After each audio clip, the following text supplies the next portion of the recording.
Okay, now to sticky. Sticky or delete logo tone. DIOPM, parent DIOPM. No? Umajano DIOGL. I'm or alum pellet. As a pello yard, no? DI1 a young lady, General who.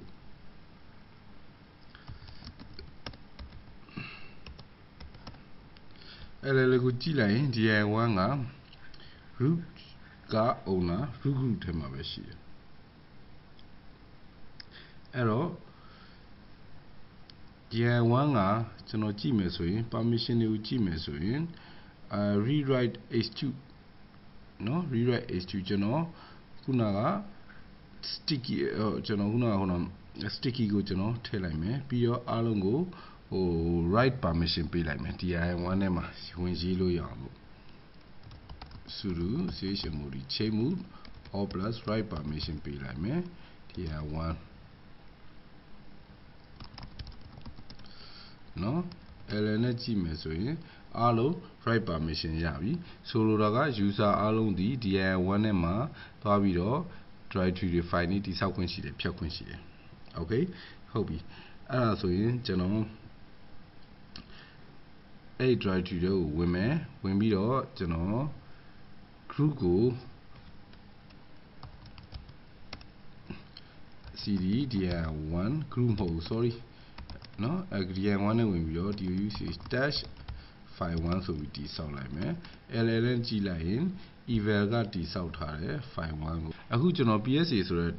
user တယောက်လည်းရှိတယ်နော် LL ကြည့်လိုက်ရင်ကျွန်တော်ခုန eval owner တိဆောက်တာတဲ့ file 1ရှိတယ်ကျွန်တော်အခု PSA ကိုချိန်မယ် su PSA sorry ကျွန်တော် password မထည့်ရသေးဘူး sudo PSA clear dash file PSA အနေနဲ့ကျွန်တော် find 2ကိုတည်ဆောက် dash file 2အဲ့ဒါဆိုရင်ကျွန်တော် LL နဲ့ကြည့်လိုက် file 1နဲ့ file 2 file 1က user တယောက် file 2က user တယောက်เนาะအဲ့တော့ကျွန်တော်ဒီကနေပြီးတော့ PSA ဒီ level เนาะဒီထဲမှာအကုန်ရေးခွင့်ရှိတယ်เนาะဖြတ်ခွင့်လည်းရှိတယ် read write h2 ဘာဖြစ်လို့လဲဆိုတော့ DI1 ကိုပေးတာတော့ဘယ်သူပဲဖြစ် eval ပဲဖြစ်ဖြစ်အားလုံးဒီ read write h2 လုပ်ခွင့် sorry write လုပ်ခွင့်ရှိတယ် DIR ထဲမှာဖြတ်လို့ရတယ်ဖန်တီးလို့ရတယ်အဲ့တော့ကျွန်တော် PSA အနေနဲ့ eval ရဲ့ file ကိုဖြတ်ကြည့်မယ် rm DIR1 နဲ့က file 1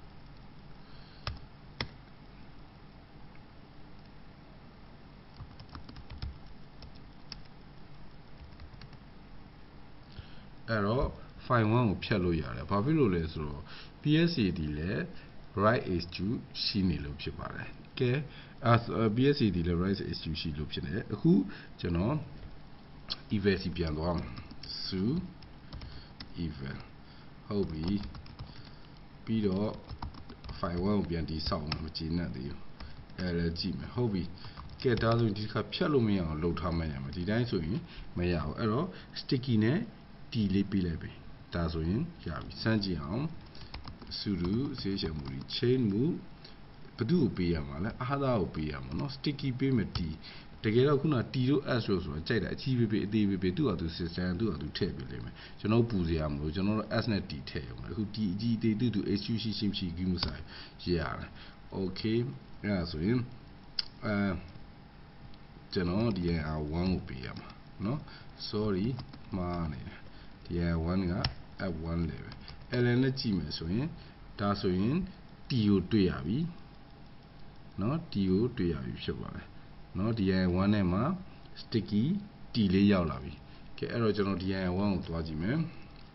CD DIR1 LL နဲ့ကြည့်မယ်ဟုတ်ပြီကျွန်တော် PSA ကို login ဝင်မယ် su PSA ဟုတ်ပြီ error နဲ့ထပ်ကြည့်မယ် rm eval ဆို eval မဟုတ်ဘူး file file 1ဖြတ်မလားရတယ်ဖြတ်မှာအိုးဖြတ်လို့မရအောင်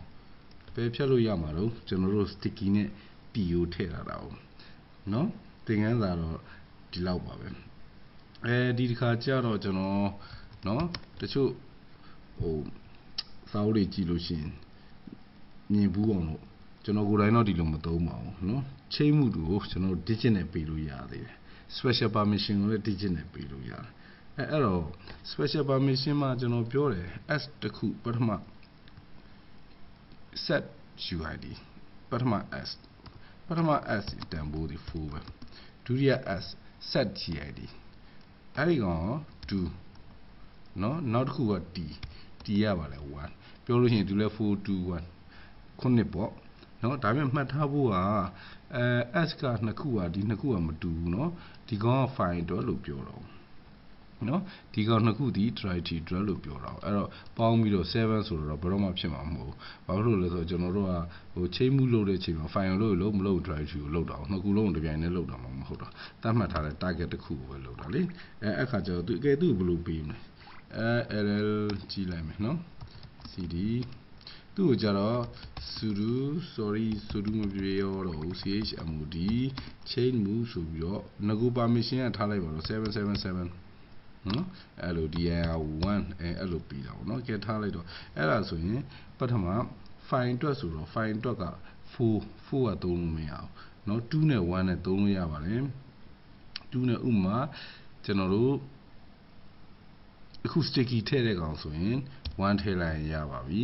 1777ဆိုဒါဆိုရင် sticky ထည့်တယ်လို့မှတ်လို့ရတယ် directory ကို okay နောက်တစ်ခုက2ထည့်မယ်ဆိုရင်ဘာလုပ်တာလဲ2ထည့်မယ်ဆိုရင် group ဒီ parent dir1 ရဲ့ group အတိုင်းပဲဖြစ်အောင်ဆောင်ရွက်သွားတာဖြစ်ပါတယ်ကဲ2နဲ့1နဲ့ပေါင်းမယ်ဆိုရင်ဘယ်လောက်ရအောင်ဆိုတော့3ရတာပေါ့နော်အဲ့တော့ဆိုရင်ဒီ dir1 ထဲမှာဒီ group name အတိုင်းပဲဖန်တီးလိုက်တဲ့ file 9ရဲ့ group name အတိုင်းပဲရှိမယ်ပြီးတော့ဖြတ်လို့မရဘူးဆိုတဲ့အဓိပ္ပာယ်ဖြစ်ပါတယ်နော်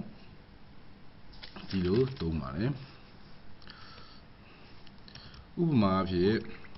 ကျွန်တော်ထပ်ပြအောင်မယ် cd dir1 rmမရဘူးဖြတ်လို့မရဘူးကျွန်တော်ကိုယ်တိုင်ဖြတ်လို့မရဘူးမေးသွားကဲထားလိုက်ပါတော့အခုကျွန်တော် file တစ်ခုတည်ဆောက်မယ် uuch- နော် file တစ်ခုတည်ဆောက်မယ်ဆိုတော့ကျွန်တော်အခုမ file မို့ dir တစ်ခုတည်ဆောက်မယ် dir mkd dir2 ပေါ့နော်ကျွန်တော်မထွက်သေးလို့ mkd dir2 ပေါ့နော်အဲ့ဒါဆိုရင် dir2 ပေါ်နေပြီ dir2 ကိုကြည့်မယ်ဆိုလို့ရှိရင်rewrite h2 rewrite s ပြီးတော့ read dash h ကိုတွေ့မယ်အဲ့ကောင်ကိုကျွန်တော်ပြောင်းကြည့်မယ် chmod sudo chmod change move နော်ကျွန်တော် sticky ထည့်ချင်တယ်ဗျနော် sticky ထည့်ချင်တယ်ပြီးတော့ group ကိုလည်း s ပေး group ကတော့ s ထည့်ပြီးသားပါနော်ဒီ name တိုင်းပဲတော့အောင်ပြီးတော့ကျွန်တော်ဒါပဲပြီးရင်တော့ permission တွေကိုတော့owner ကို7ပေးမယ် full ပေးမယ် group ကိုလည်း full ပေးမယ် read h2 ပေးမယ် read h2 ကတော့ဖြစ်ပြီးသားပါခဲထားလိုက်ပါနော်3775နော် dir2 အဲ့ဒါလည်းကြည့်လိုက်ရအောင်ကဲဒါဆိုရင်ခုနကကျွန်တော်ထည့်လိုက်တဲ့ sticky ရောက်လာပြီเนาะပြီးတော့ဒီမှာ s ကတော့ရောက်ပြီးသားဆိုတော့ကိစ္စမရှိဘူးเนาะဒါပါပဲသင်ခန်းစာတော့နောက်တစ်ခုတော့ default permission ပါ default permission တော့လွယ်သွားပါပြီ